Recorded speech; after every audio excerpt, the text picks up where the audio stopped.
তোমাদেরকে একটা important message দেই। মেসেজ অ্যাকচুয়ালি রিপিটেটিভলি অনেকবার দিছি, আরো দিতে হবে, কারণ এখন তোমাকে নিয়মিত রিচার্জ করতে হবে আমাদের।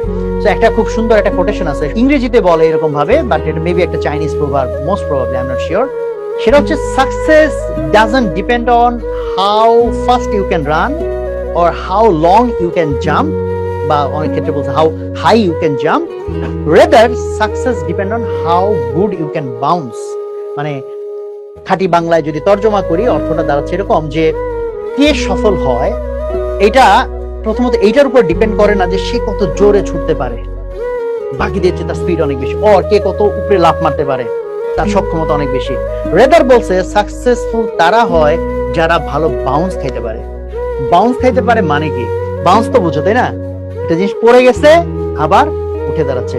এই কথাটা কথার কথা না, বিকজ আমি শুধু আমার লাইফে দেখছি না, তুমিও যদি তোমার চারপাশে ইভেন তোমার সিনিয়রদেরকে জিজ্ঞেস করো, আমাদের স্কুল কলেজে ফার্স্ট হওয়া প্রচুর ছেলে পেলে আলটিমেটলি ভবিষ্যৎ লাইফে গিয়ে খুব একটা ভালো করে না। ওয়াইরাস সোসাইটির মধ্যে তুমি উল্টা এক্সাম্পল প্রচুর পাবা যে স্কুল কলেজে তেমন ওয়ান্ডারফুল রেকর্ড ছিল না, কিন্তু পরবর্তী লাইফে গিয়ে ব্যাপকভাবে শাইন করছে। হ্যাঁ, এটাও সত্যি, স্কুল কলেজে ভালো করা ছেলে পেলেরাও প্র্যাকটিক্যাল লাইফে ভালো করে।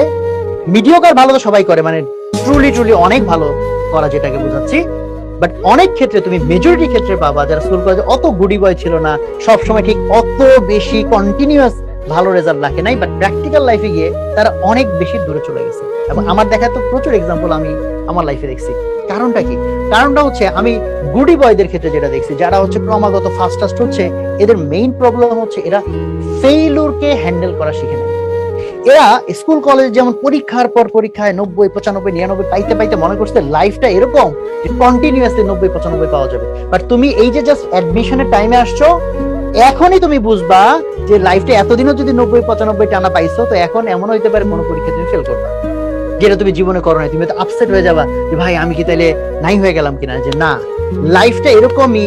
লাইফে যখন তোমার হচ্ছে কিনা বল লিমিট ক্রস করতে হয়, যখন তোমার ট্রুলি গ্রোথ আসতে হয়, তখন তোমার অনেক স্ট্রাগল, এমন স্ট্রাগলে পড়বা যে তুমি ফেল করবা, এমন স্ট্রাগলে পড়বা তোমার মধ্যে পেইন আসবে। লাইক তুমি এতদিন এফোর্টলেসলি 3 ফিট পার হয়ে গেছে, এখন হয়তো বারটা 3.5 ফিট হয়ে গেছে, তুমি ধাক্কা অনেকবার খাবা। তো যে জীবনে কোনোদিন ধাক্কা খায় নাই, পড়ে নাই, সে তখন কি এমন আপসেট হয় যে সে অনেক জোরে ছুটতে পারছে এতদিন, অনেক উঁচুতে জাম্প করতে পারছে এতদিন, কিন্তু সে বাউন্স খাওয়াটা শিখে নাই। এবং এই জাস্ট কোয়ালিটিটা যে বাউন্স খাওয়া শিখে নাই, এইটা ল্যাকের কারণে তারা আর ঘুরেই দাঁড়াইতে পারে না। একবার তো পড়ছে আর উঠে দাঁড়াইতে পারে না। ফলে এই জন্য আমরা বলবো না যে তুমি ইচ্ছা করে করে হোঁচট খেয়ে যাও, বাট তুমি তোমার চেষ্টার সর্বোচ্চ করেও যদি হোঁচট খাও, না পারো, ফেল করো, দ্যাট মিনস তুমি একটা গ্রোথ প্রসেসের মধ্যে আছো। তোমার উপর এমন প্রেসার দেওয়া হয়েছে যে প্রেসারটা তুমি আগে কখনো নাও নাই। তোমার এখন কি হবে? লিমিট ব্রেক হবে, নতুন মাসল গ্রো করবে ব্রেনের ভিতরে, তোমার অ্যাবিলিটির ভিতরে নতুন মাসল গ্রো করবে।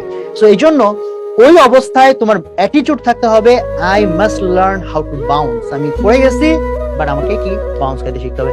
লাইফে যারা এটা শিখে ফেলে, তাদের জন্য লাইফটা বিশাল সম্ভাবনা নিয়ে বসে থাকে। বিকজ লাইফে প্রত্যেকটা রিয়েল লাইফে যখন সে নামে, হাজার হাজার কেসে যখন তার ফেইলুর আসে, স্ট্রাগল আসে, ড্রব্যাক আসে, বাট তার ওই হিম্মতটা তৈরি হয় যে I can fight back end I can again stand up.